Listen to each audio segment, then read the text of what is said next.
മനേഷ്, ഇതൊക്കെയാണ് വിസ്മയം എന്ന് യഥാർത്ഥത്തിൽ പറയുന്നത്. കാര്യം AIADMKയുടെ മുഖം, ഒരു മുൻ മുഖ്യമന്ത്രി, ജയലളിത കഴിഞ്ഞപ്പോഴേക്കും വളരെ ശക്തനായ നേതാവ്, അദ്ദേഹം നേരെ DMKയിലേക്ക് വന്നാൽ അതാണ് ദ റിയൽ വിസ്മയം. മനേഷ്, സ്മിത, തീർച്ചയായും അതായത് ഒരു വലിയ ട്വിസ്റ്റ് തന്നെയാണ്. കഴിഞ്ഞ ദിവസങ്ങളിലൊക്കെ മുഖ്യമന്ത്രി MK സ്റ്റാലിനെ വന്ന് കാണുകയും പനീർസെൽവം കാണുകയും അതുമായി ബന്ധപ്പെട്ടുള്ള ചർച്ചകളൊക്കെ നടന്നിരുന്നു. എന്തായാലും ഇന്നിപ്പോൾ അല്പസമയം മുമ്പ് മന്ത്രി ശേഖർ ബാബുവിനോടൊപ്പമാണ് OPS ഇവിടെ ഈ DMK ആസ്ഥാനത്തെത്തിയത്. മുഖ്യമന്ത്രിയുമായി സംസാരിക്കുകയും ചെയ്തിരുന്നു. അതിനുശേഷം ഇപ്പോൾ മാധ്യമപ്രവർത്തകരെ കാണുകയാണ്.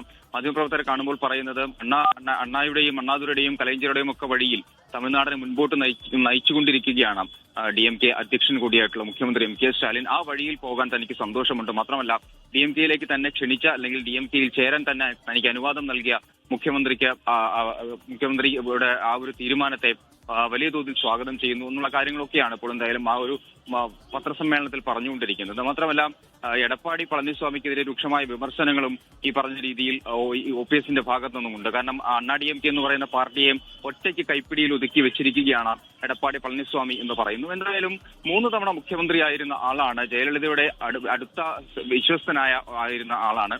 അങ്ങനെ ആ രീതിയിലുള്ള ഒരാളാണ് ഇപ്പോൾ DMKയിലേക്ക് വരുന്നത്. വലിയ തോതിലുള്ള ഒരു മാറ്റം എന്തായാലും DMKയിൽ OPS വരുന്നതോടുകൂടി ഉണ്ടാകുമെന്നുള്ളതാണ്. കാരണം എടപ്പാടി പളനിസ്വാമിയെ ഇഷ്ടമല്ലാത്ത, അല്ലെങ്കിൽ എടപ്പാടി പളനിസ്വാമിയുടെ ഈ ഒരു ഏകാധിപത്യ ഭരണം, അല്ലെങ്കിൽ ആ ഒറ്റയ്ക്ക് തീരുമാനങ്ങൾ എടുക്കുന്ന ഒരു നില, അതൊക്കെ ഇഷ്ടപ്പെടാത്ത നിരവധി പേർ ഇപ്പോഴും ഈ പറഞ്ഞ രീതിയിൽ AIADMK അകത്തുണ്ട് എന്നുള്ളതാണ് നമുക്ക്